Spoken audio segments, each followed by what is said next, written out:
And so I close with this.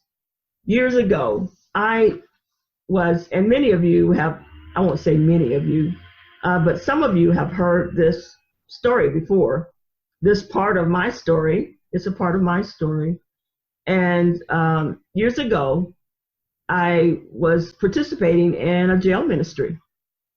The jail ministry leader had assigned me to go with one of the elder women in the group, and I was to assist her and be prayerful and pray for the class. And it was a Bible class in a maximum security jail there in Dallas, and they have one in several jails. We went to all of them in that area, and also the Gatesville prison. So I was assigned to her, and she had been instructed. Now she's not to teach, but she's to be there for support. She's kind of like your assistant, your teaching assistant. Whatever you need her to do, you just assign her. And so anyway, that was my role. And I was cool with that because remember back then I was the background girl, the support girl, which was fine with me. I love supporting and God's leaders.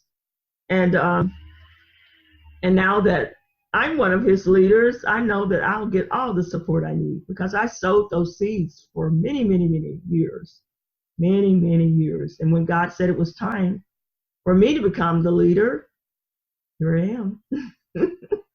But anyway, to wrap it up today, I started going with her, and she said, Irma, I usually obey my leader. I'm a big stickler about following the rules. And she said, but the Holy Spirit has said to me, no, you mentor her and you allow her to teach any time she feels she can. And I'm going to prompt her and lead her, and but you open the door of opportunity for her.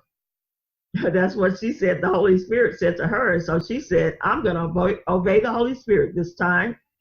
I'm not going to go by my leader's wishes.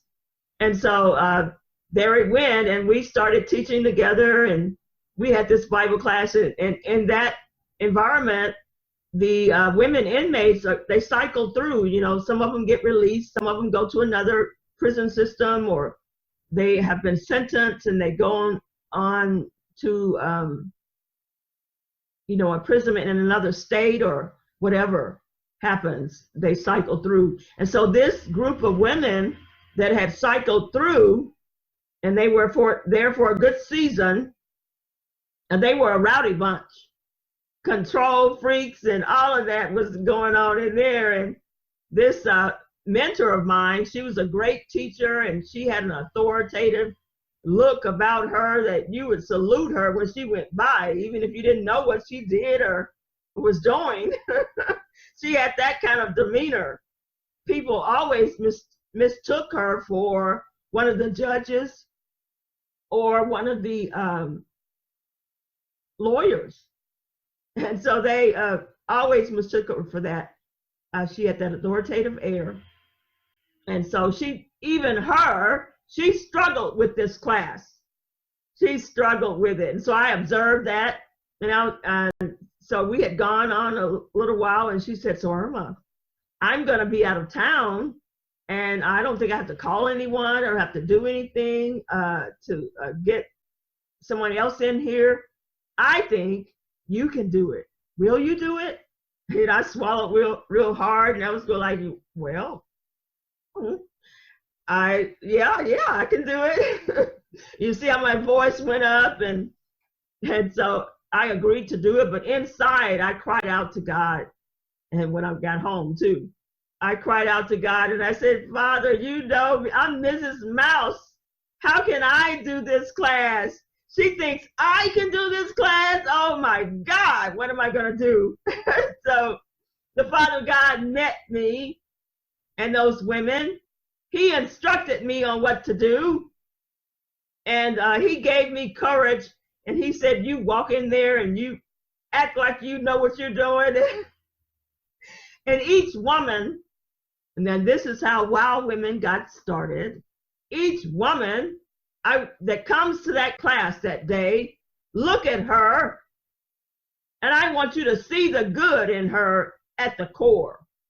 Don't look at what she's done to get in here, to land in here, but you look at her and see what she has done. I mean, what she is at the core, and I'll show you. I'll show you the good in her. She may have forgotten herself, but I'll show you. And I want you to tell them that they're wow. They're women of worth. My women of worth. Yes. Tell them. And he said, and when you see that good, you call it out. You esteem them. You honor them for who they are at the core.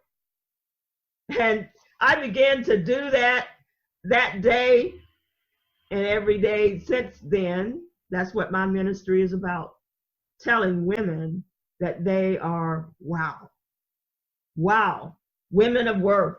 God's women of worth.